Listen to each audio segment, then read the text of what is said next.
Fala, povo industrializado, povo alienado, bom dia, boa tarde, boa noite, tudo bem? Alguns nem tanto, com certeza, tá? Olha o nosso rolê hoje aqui, ó. História geral, nós vamos falar de Revolução Industrial, a famosa Revolução Industrial. Vamos começar a falar da Revolução Industrial hoje, eu prometi pra mim mesmo, prometo de novo, que eu vou tentar, eu tenho que fazer isso em uma aula só.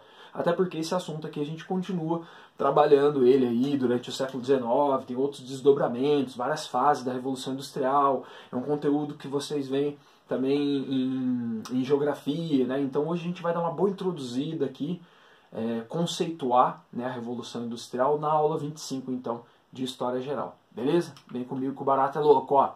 Retomando, pra gente não perder o costume aqui. Lembra dessa imagem? O que tá acontecendo aí? Hã? Um rei tá perdendo a cabeça, mano. A última vez que a gente encontrou aqui para conversar sobre história geral, a gente estava falando do absolutismo, lembra? O absolutismo como conceito, características, os teóricos. Aí nós falamos do absolutismo na França, o absolutismo na Inglaterra, falamos das revoluções inglesas. Já rolou uma revolução burguesa lá na Inglaterra. Isso aqui, ó, na década de 40 do século 17, os caras estão cortando a cabeça do rei. Depois tem a República ali, o Oliver Cromwell, a Restauração Stuart, a Revolução Gloriosa em 1689. O que isso tem a ver com o rolê de hoje? Com a Revolução Gloriosa, a burguesia está no Estado agora, está dando as cartas também, tem um parlamento funcionando. E aí a burguesia dando as cartas, mano, qual que é o sistema? É o capitalismo. O capitalismo vai virar hoje. O capitalismo vai se consolidar nesse rolezinho de hoje. Meu objetivo com vocês é o seguinte, ó, espero que eu consiga atingir, que você consiga compreender o processo e o contexto, né, que vão impulsionar aí a Revolução Industrial, que a gente possa compreender também os impactos na sociedade, vamos falar bastante disso, entender que está rolando com isso, né, com a Revolução Industrial, a consolidação do capitalismo e a formação aí de uma classe trabalhadora, ou classe operária, ou proletariado, né, tá formando essa classe aí. E barulhenta também esse rolê aí, tá? Então presta atenção que o nosso objetivo aqui hoje é esse. Para isso, 4 passos aqui nós iremos dar. Primeiro eu quero falar da Era das Revoluções, um pouquinho. Aqui o Hobsbawm. Aqui eu quero explicar para vocês o contexto da Revolução Industrial nessas revoluções, tá? Depois a gente vai falar da Revolução Industrial em si, com o conceito, o processo, as principais características, o que muda, o que não muda e tal. Depois a gente vai falar por que a Inglaterra, por que isso aconteceu lá. A Revolução Industrial é um fenômeno localizado no tempo e no espaço.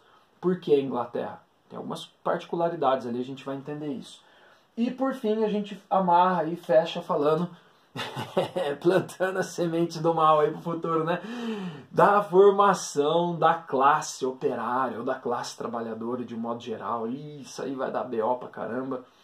E aí a história vai ficar mais legal com o movimento. A gente fala deles então, da organização, da condição da organização e o que vai se desdobrar ali. Beleza? Esses são os 4 passos aí. Acho que a gente dá conta de fazer em uma aula só. Bem, vamos lá. Esse aqui, ó, é um clássico dos clássicos dos clássicos. Eric John Hobsbawm, historiador badaladíssimo, já falecido, não há muito tempo, mas já falecido. E ele tem aqui uma sequência que a gente vai usar muito agora nas próximas aulas. Começa com a Era das Revoluções, o recorte que ele está fazendo aqui, ó, 1789, Revolução Francesa, 1848, Primavera dos Povos ali, tem muita coisa acontecendo. Depois ele tem um livro que chama A Era do Capital, depois a Era dos Impérios, depois a Era dos Extremos. Nós vamos usar esses 4 livros aqui até terminar o ano. Lógico, eu vou usar outras coisas, mas sempre vai ter alguma coisinha do Hobsbawm. E reparem como ele aparece nas provas, olha os exercícios aí do material, tem esse cara aqui é mato, tá? Basicamente aqui é o seguinte, moçada, a Revolução Industrial, aqui nesse livro do Hobsbawm ele não está considerando, ele não está trabalhando a Revolução Industrial, tá? Ele trabalha aqui a Revolução Industrial, ele não está trabalhando aqui nesse livro a Revolução Inglesa, que é aquilo que a gente falou na aula 24, tá? Então eu já estou partindo do pressuposto aí que você já tem uma ideia na cabeça de que lá na Inglaterra já rolou uma revolução burguesa lá. Aqui ele vai analisar basicamente a Revolução Industrial e a Revolução Francesa e todos os seus desdobramentos, tá? O que ele diz aqui, que eu acho que é muito interessante, quando ele analisa a Revolução Industrial que aconteceu e mais a Revolução Francesa, ele resume muito bem dizendo o seguinte, ó. Primeira coisa, ele diz que o que vai acontecer nessa aula de hoje que nós vamos analisar, que sobre qualquer aspecto, esse foi provavelmente o acontecimento mais importante da história do mundo, e pelo menos desde a invenção da agricultura e das cidades. Do que ele está falando, César? Da Revolução Industrial. A Revolução Industrial, sobre qualquer aspecto, foi provavelmente o mais importante acontecimento na história do mundo, pelo menos desde a invenção da agricultura e das cidades. Olha com o que o cara está comparando. A Revolução Industrial é tão importante quanto a agricultura, né, e o surgimento das cidades. Aí, depois ele resume muito bem aqui dizendo o seguinte, olha só, se a economia do mundo no século XIX foi formada principalmente sob a influência da Revolução Industrial, especificamente a britânica, que a gente vai analisar hoje, sua política e ideologia foram formadas fundamentalmente pela Revolução Francesa. Esses eventos, eles são... há um sincronismo nesses eventos aí, né? Eles são concomitantes, eles estão acontecendo ao mesmo tempo. Ambos estão ali situados no final do século XVIII, né? A Revolução Industrial começa um pouquinho antes, alguns autores vão considerar 1760, 1750, e a Revolução Francesa, 1789. O que eu estou querendo dizer para vocês, resumindo aqui, é o seguinte, tem que juntar, por isso que diz revoluções, por isso que ele está usando o termo revoluções, ou a gente fala das revoluções burguesas, porque uma está colada na outra, tem um sincronismo, né, entre esses eventos aí, tanto nas revoluções inglesas, que não está aqui no livro do Hobsbawm, mas a gente viu na outra aula, quanto da Revolução Industrial, que a gente analisa hoje, e na sequência das nossas aulas aqui, nós vamos analisar a Revolução Francesa, tá? Resumindo, galera, é o seguinte, se você juntar tudo isso, Revolução Inglesa, Francesa e Industrial, isso significa a consolidação do capitalismo. Essas revoluções burguesas todas, e aí depois se a gente quiser incluir também a Revolução dos Estados Unidos lá, pode ser considerada uma revolução burguesa também, cara, aqui está acontecendo a consolidação do capitalismo. E consolidado, o capitalismo irá se expandir. Então por isso que a gente está nesse climão. Lembra quando eu falo assim, ó, põe a cara na janela e dá aquela cafungada assim, um cheirinho de revolução no ar, né, cara? Então, esse evento aqui, né, essas revoluções, elas começam na Europa, ó, tá ali na França, na Inglaterra, espalha pela Europa e depois a própria Revolução Industrial, com a expansão e a consolidação do capitalismo, vai atingir ali a América do Norte, vai atingir o Japão e outros países da Europa também. Então é disso que nós estamos falando. A Era das Revoluções traz a burguesia e traz esses fenômenos todos aí que vão transformar profundamente a sociedade do século XVIII, do século XIX e daí para frente também. As revoluções aqui, elas são um arranjo, né? Um arranjo que traz a burguesia e o capitalismo, que são as grandes novidades aí, as grandes forças desse momento. Nossa sociedade tem profundas transformações com isso, né? Nós temos o início da sociedade que a gente chama de contemporânea, por isso que naqueles recortes de história, didaticamente falando, e até pela simbologia e o tamanho do evento, a Revolução Francesa, com o pano de fundo aqui da Revolução Industrial também, marca, em 1789, o início da Idade Contemporânea. Então não é pouca coisa que está acontecendo não, como diria o outro lá, o primo Vart, não é pouca bosta que está rolando não, cara. A burguesia está no poder, a burguesia está tomando conta do Estado também, conseguiu fazer arranjos em algum lugar, ou cortou a cabeça em outro para conseguir chegar ao poder, e agora a atividade econômica, né, o sistema de produção, é o capitalismo. E o capitalismo está se consolidando e está se expandindo pelo mundo afora a partir do século XIX, e aí ninguém segura mais e não segura até hoje, tá? Basicamente nós temos então a burguesia, né, um grupo forte, que a gente vai falar muito da burguesia agora, o capital, que é um novo sistema de produção, é um modo de produção. César, como assim? É porque agora a produção está baseada no capital, no dinheiro. É o dinheiro que banca a produção, tanto com matéria-prima, tecnologia, o ambiente da fábrica, a estrutura, a força de trabalho dos trabalhadores. Você compra isso. O capital pode movimentar a produção, né? Por isso que ele está se consolidando aqui, porque o capital é que vai mandar agora no rolê. Então você tem a burguesia controlando o sistema de produção por essa ideia do capital e, ao mesmo tempo, todo esse capital que é produzido, né, por esse sistema de produção, ele é reinvestido no sistema. E capital faz capital, e gera investimento, e gera empresa, e gera banco, e aí vai. E aí ninguém vai segurar mais o sistema capitalista nos próximos episódios aqui do que a gente vai conversar. Tudo bem? Então esse é o primeiro ponto. Ó. Era das revoluções. O mundo vai mudar, o mundo está mudando por conta dessas revoluções que estão acontecendo. Principalmente a inglesa, a francesa e a industrial. E hoje a gente fala da industrial. Vamos lá para o conceito de revolução industrial em si. É o seguinte, ó, presta atenção numa coisa. A revolução industrial, a revolução significa uma mudança estrutural muito forte. A revolução industrial é diferente de industrialização. Para ser considerada revolução industrial, vai ter que ter tudo isso que eu vou falar nesse tópico aqui para vocês, tá? É diferente de industrialização. Alguns países vão só se industrializar, não passam pela Revolução Industrial. Ô César, e o Brasil? Teve Revolução Industrial ou só se industrializou? Esse é um bom debate. Deixa isso para a aula de Brasil, a hora que chegar lá na Era Vargas a gente conversa sobre isso. Mas vai pensando aí, você acha que o Brasil passou por uma Revolução Industrial? Ou o Brasil só se industrializou? Ou teve uma Revolução à brasileira? Vai pensando nisso aí que na aula de Brasil a gente resolve. Então vamos para o contexto da Revolução Industrial. Para a gente não ir tão longe e resumindo a história aqui, é o seguinte. Preparar, indústria é transformação, certo? Preparar e transformar a matéria-prima, isso o ser humano praticamente sempre fez. Depois da Revolução Cognitiva ali, a gente sempre transformou as coisas, né? Sempre existiu na história da humanidade, pelo menos na história recente, tá? A gente sempre transformou. Desde a primeira ferramenta ali, a gente está transformando as coisas. Acontece que isso vai passando de artesanato, de um sistema familiar, das corporações de ofício. Tem um processo. Então você vai lá, faz as primeiras ferramentas, aí você tem um trabalho artesanal, aí você tem um sistema familiar de produção e transformação da matéria-prima. Depois você tem ali uma aglomeração em torno de uma casa, um sistema vai surgindo ali, né? Um sistema de corporação de ofício, que é um sistema doméstico ali, de produção e tal, e tudo isso vai desembocar aqui, na Revolução Industrial, num sistema fabril. Esse sistema fabril, ele tem como principal característica acelerar o processo de produção das coisas. O que antes era feito ali aos poucos, num trabalho artesanal, minucioso, agora na fábrica esse processo fica acelerado. E por que acelera? Um dos motivos é que o trabalho na fábrica ele passa a ser controlado, dividido, organizado.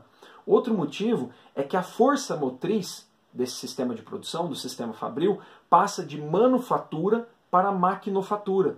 Isso dá mais agilidade. Você tem, a partir dessa transição da manufatura, ou seja, manual, para a maquinofatura, você tem uma força motriz ali que pode ser infinita e constante. Me dá um exemplo, César, para ficar claro. De repente, na hora de mexer ali com um tear, esse tear é manual. Ou você vai precisar de um animal, ou você vai precisar de água para poder fazer isso, né? Para movimentar ali manualmente alguma coisa. E isso tem um limite.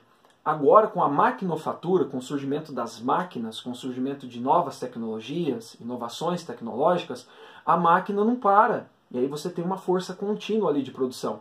Então, de toda essa evolução, desde lá de trás o artesanato, família, corporação de ofício, sistema doméstico, sistema fabril, manufatura, maquinofatura. Aí isso vai ganhar uma potência, vai ganhar uma aceleração na produção. O que acontece nesse momento, na Inglaterra especificamente, depois se espalha no século XVIII, é que há uma explosão na capacidade produtiva da humanidade, da sociedade.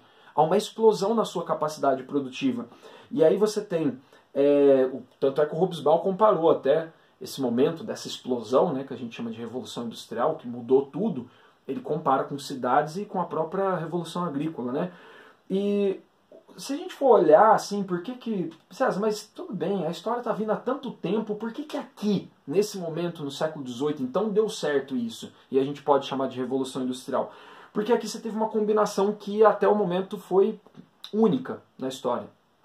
Nesse momento, a sociedade inglesa, a princípio, soube combinar muito bem. Depois o processo vai se desdobrando para outros países, né? Com outras inovações, invenções, melhoramentos e tal, mas principalmente a Inglaterra. Soube combinar duas coisas que nunca tinham sido combinadas na história da humanidade. A capacidade de organização das pessoas, a capacidade das pessoas se organizarem, você poder contratar alguém por dinheiro para poder trabalhar, o trabalho assalariado, o controle da produção, a divisão das tarefas, né? A comunicação vai ser muito importante também, o surgimento de fábricas, empresas, a capacidade de organizar pessoas. Isso aconteceu pela primeira vez, só que somado a uma inovação técnica muito grande. Então, se você olhar aí na história da humanidade, você tem vários momentos em que a capacidade de organizar as pessoas foi boa, foi legal, mas não tinha tanta inovação técnica. Ou em outros momentos você tem grandes inovações técnicas, mas sem tanta capacidade de organizar as pessoas. O que está acontecendo agora é o casamento disso. A capacidade de organizar pessoas, né? A capacidade de organizar a sociedade por meio do trabalho e a capacidade de produzir inovações técnicas. O casamento disso, explosão. Explosão na nossa capacidade produtiva. Ok? Então isso é um fenômeno da Revolução Industrial. Agora, deixa eu dar algumas características comuns do conceito para vocês. Normalmente são características que estão ali no enunciado, nas provas, né? A Revolução Industrial em si, você está entendendo, é um processo, tem um histórico, que vai culminar aqui nessa explosão dessa capacidade produtiva. Características da Revolução Industrial: máquinas, né? Principalmente a máquina a vapor. Eu vou deixar no vídeo aí para vocês um link de um vídeo que explica a invenção da máquina a vapor, a história do James Watt e tal. Você tem um nível alto de automação das coisas. Essas máquinas permitem a automação do processo de produção. Você tem a divisão do trabalho. Então, isso aumenta a capacidade produtiva. Antes, um artesão ele pegava, ele fazia todo o processo, desde derrubar a árvore, matar o animal, secar e curtir o couro para fazer algum sapato, por exemplo. Agora, essa divisão do trabalho permite que isso possa acontecer de uma forma acelerada. A gente vai voltar nesse assunto quando a gente for falar do Adam Smith, né? E da experiência que ele teve visitando uma fábrica de alfinetes nas 13 colônias. Mas a divisão do trabalho acelera o processo, né? E além do trabalho ser dividido, ele também é controlado.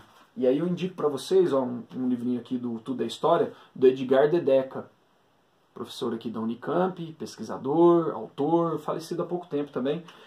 O Nascimento das Fábricas. E sobre isso ele diz o seguinte, ó: essa nova utilização da maquinaria não só visava conseguir a docilização e a submissão do trabalhador fabril e, nesse sentido, assegurar a regularidade e a continuidade da produção, mas representou também um forte obstáculo aos movimentos de resistência do trabalhador fabril.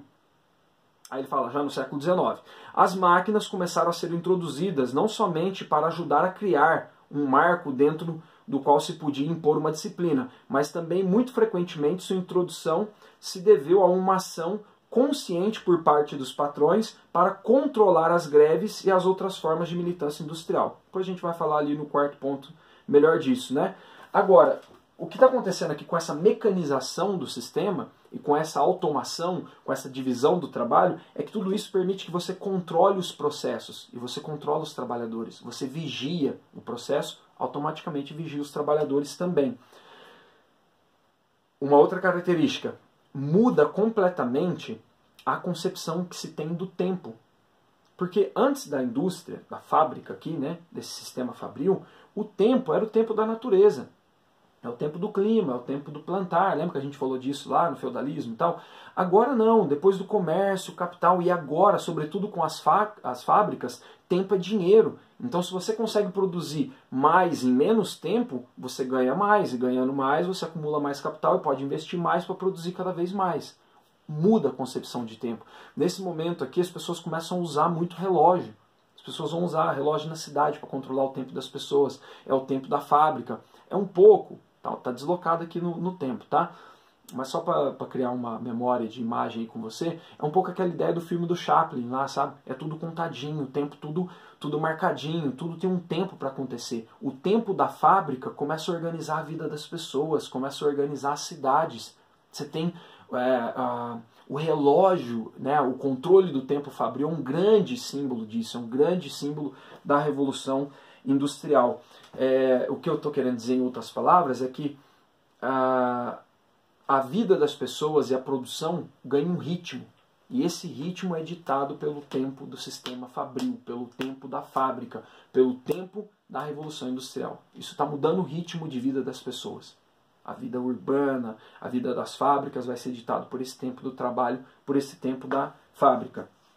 Então, tudo isso junto faz com que, se você consegue produzir mais em menos tempo, se você consegue aumentar o seu lucro, se você consegue ampliar mercados, né? Porque os mercados vão sendo criados também, você consegue produzir cada vez mais. E quanto mais dinheiro você ganha na produção, mais você investe na produção, para diminuir custo e aumentar a produção, e expandir, e assim vai. Por isso que o céu é o limite, né? Nesse caso aqui. Mais características, outra coisa que muda bastante é o espaço. O espaço urbano, principalmente, muda muito. Tem uma barca de gente há um tempo já vindo do campo para a cidade, e o espaço urbano muda bastante. As cidades são caóticas, né? As cidades industriais, Londres, né? Paris, algumas cidades ali da Bélgica, por exemplo, as cidades são caóticas, as cidades são sujas, o espaço é desorganizado. Então não pensa nas cidades industriais aqui da Revolução Industrial como com a imagem que você tem das cidades europeias, por exemplo, hoje, né? São cidades muito diferentes. Você pode anotar e fazer um link com geografia que a Revolução Industrial ela está tocando também, acelerando e intensificando o grande fenômeno da urbanização. Junto com a Revolução Industrial, você tem também a urbanização. A população cresce muito, tanto é que você tem teorias demográficas aí surgindo justamente para tentar entender isso, né? Tem a própria sociologia também tentando entender tudo isso, né? Surgindo para tentar entender tudo isso. Quando eu falei da teoria demográfica, eu estou falando do Malthus, né? Junto com o processo de urbanização e industrialização, você tem um boom demográfico muito grande. Muitas pessoas vieram do campo para a cidade e continuam tendo muitos filhos. Você já teve essa aula em geografia? Linka agora com esse conteúdo aqui. Está mudando essa cara da cidade, né? A cidade está ficando diferente, com muita gente, muito diferente do que era no campo. E, consequentemente, você tem mais duas coisinhas aqui. Primeiro, as relações humanas mudam muito. Essa relação da cidade ela é sempre muito desconfiada, ela é violenta, ela é miserável, ela é às vezes anônima, ela dá essa sensação de sociedade de massa, né? As relações humanas são muito diferentes dentro desse contexto também, e muitas vezes violentas. Ou produtos da violência, ou produzem violência. E a segunda coisa, né, para fechar só esse pontinho aqui, mudamos totalmente também com a Revolução Industrial, isso aqui é interdisciplinar com a geografia também, nós mudamos completamente a nossa relação com o planeta. O planeta Terra mudou com essa relação da Revolução Industrial. A nossa capacidade de produção, exploração, consumo, e exploração, produção e consumo num ciclo sem fim aí, vai ter uma questão, um desdobramento ambiental muito sério. E aí você sabe que esse tema é suculento também para o vestibular. A questão da poluição, de exaurir os recursos da natureza, o planeta não dá conta desse processo da revolução com todas as suas fases aí, que a gente vai continuar estudando depois, mas muda a nossa relação com o planeta também. E para finalizar esse segundo tópico aí, a Revolução Industrial também é revolução porque ela cria mercado. Na medida que você produz mais e você reduz o custo da produção, você começa a vender também mais barato. E aí você começa a criar demanda.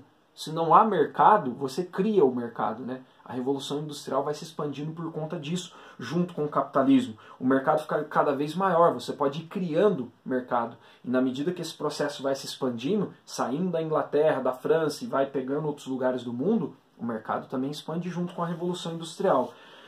Mais uma característica, para ser considerada revolução industrial, o PIB daquele país tem que ser dependente da indústria.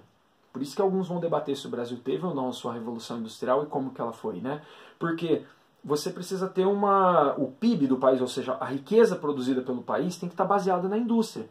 Se você vê a história de um país como a Inglaterra, que muda o seu PIB ali, né, a produção de riqueza, de uma situação agrária para comercial e para industrial, e o PIB desse país tem uma grande participação na indústria, aí nós temos ali uma revolução industrial acontecendo. Você tem um sistema financeiro que vai nascendo também, um sistema de acumulação, um sistema de investimento, um sistema que depois vai se desdobrando, sistema de seguro, empresas, bancos, e aí o capital vai se internacionalizando. Mas isso fica para um outro momento, mas só para a gente apontar aqui para onde isso está indo, né? E principalmente a última característica aí de uma revolução industrial, você tem uma alteração profunda no sistema de transporte e de comunicação, o que facilita com que a produção e o capital também se consolidem, né, e se expandam cada vez mais. O grande símbolo desse momento aqui, da primeira fase da Revolução Industrial, é o trem, é a máquina a vapor, é a locomotiva, né?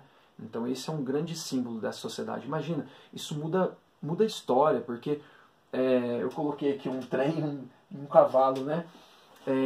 Imagina, o trem ele pode melhorar o sistema bancário, porque tem hora para o dinheiro chegar e sair, tem hora para as pessoas sair e chegar, tem hora para as viagens começam a ser marcadas com horário, o sistema de correio começa a funcionar melhor, você começa a conectar as regiões produtoras, a matéria-prima, com os mercados consumidores, com as fábricas. Cara, a comunicação e os transportes, né, você tem uma grande inovação nisso tudo. A gente deixa para falar mais dessas inovações na segunda fase ali da Revolução Industrial, mas só lembrando aqui, nessa primeira fase é o carvão, né, o principal carvão e o ferro, o principal símbolo da primeira fase da Revolução Industrial, e depois ali na segunda fase você vai ter o petróleo, né, a energia elétrica, o telégrafo, o telefone, o rádio e por aí vai. Depois a gente vai falando das fases em outra aula. Beleza? Eu vou parar esse vídeo aqui, porque lembrando que eu falei que eu ia terminar em uma aula, né? Agora eu vou dar eu tenho 45 minutos, então tá com 27, eu vou parar esse vídeo para fazer os outros dois tópicos num outro vídeo.